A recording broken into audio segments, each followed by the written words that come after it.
Welcome to Civitas Handshake. In these partner cities, experts and local authorities join forces in Handshake to design, develop and implement over 60 solutions across 13 cities on making cycling a more attractive everyday mode of transport. In their endeavors, the city partners are supported by Isinnova from Italy, who coordinates the project, Iclei from Germany, Mobile 21 from Belgium, Decisio, the Urban Cycling Institute and Velo Mondial, all three from the Netherlands.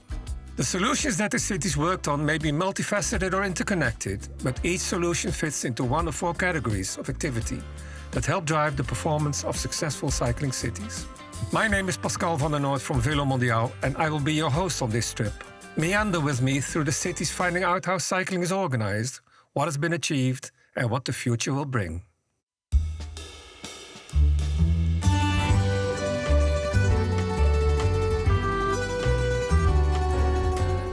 Today we will visit Rome and Turin. The metropolitan city of Rome, with over 4 million residents, is the most populous metropolitan city in Italy.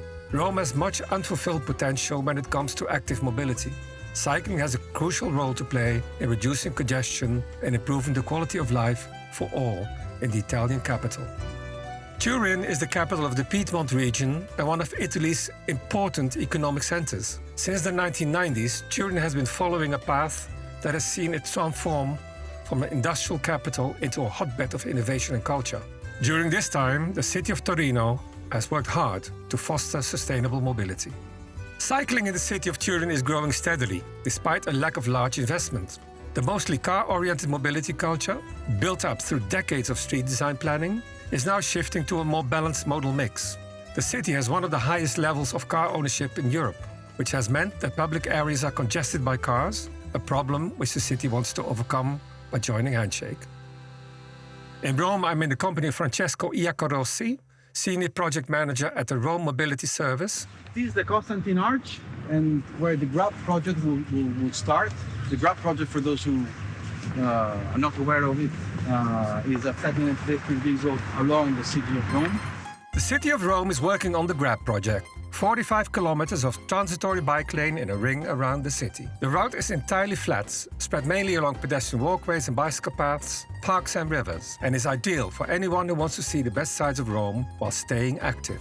The project is set to launch 2022 and is to be completed by 2025. It will be the longest network of interruption-free cycling routes in Rome and possibly the world. But within a city like Rome, a compromise has to be made to realize the project. And as you can see, we took space from the road, so there were cars parked here, so we just moved 2 meters away the parking line.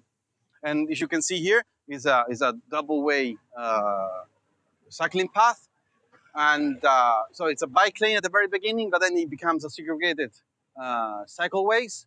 And he got a lot of attention from Romans because we're not very used of segregated bike lanes, especially in the city center. It goes all the way down to the other side of the river. We're still far from perfection, but I'm telling you, I'm pretty happy about the way we did here.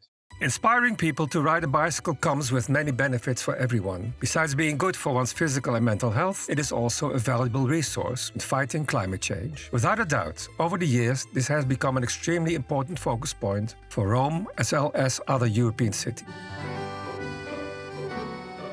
And in Turin, I'm in the company of Maria Teresa Massa, Project Manager for Turin Mobility. A colleague was so kind to translate her story into English. The city of Torino in 2021 and 2020 has built around 20 kilometers of cycle lanes and cycle paths in general. Vianizza is probably the flagship project, I would say, in the city. But in the coming years, in 2022 and 2023, another 30 kilometers of cycling lanes and paths in different ways, in different structures, are forecast and are projected. Each year, Rome's inhabitants spend 135 million hours commuting. Therefore, it's very likely that sustainable urban mobility could become an integral part of the city fabric. This process could lead the city to become a more livable place for residents and tourists alike. Rome is now planning on creating a dedicated cycle planning office and sees a bright future with 340 kilometers of new cycling routes, of which 91 kilometers is already under construction. Francesco Icarossi sees it as the perfect way to reconnect the city. A magic wire to reconnect the city. He connects with 4 metro lines, 5 urban train lines, 5 regional tram lines, 4 historic villas, and 1 regional park. And as I said before, giving back the space to the people rather than cars. That's a really important statement I want to focus on. During establishing a new sustainable urban mobility plan that covers the metropolitan areas of Turin, the public administration started to invest financial resources to identify dedicated offices for sustainable mobility planning process to promote access and mobility in Turin. So what Handshake has brought to Torino, of course, and first and foremost, is the contact with skilled, experienced cities in the European context. And Maria Teresa was telling us that the experience of getting to know what the other cities had done right and wrong, and to learn from those cities, was an invaluable contribution to what the city of Torino and the city of Rome as well, I'm sure, has taken from the Handshake experience. The challenge now is to get this experience and adapt it, because you can copy only so much from cities that, in a way, in any case, have come from different cultures and also have a different organization of the urban fabric. Handshake has provided Rome and Turin with the confirmation that they have established the right skills to move in the direction of creating a more bicycle-friendly city. It has widened the perspective to an overall international exchange with the Rome Summit and especially the visits to partners in Amsterdam. They worked as an accelerator to start a collaboration and work towards building a durable relationship. The implementation of policies requires relentless work, and the statement that sometimes every street is a struggle is the picture of the reality.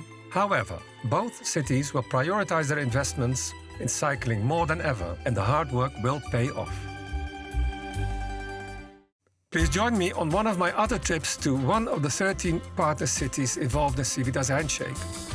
And for more Handshake resources, go to the website.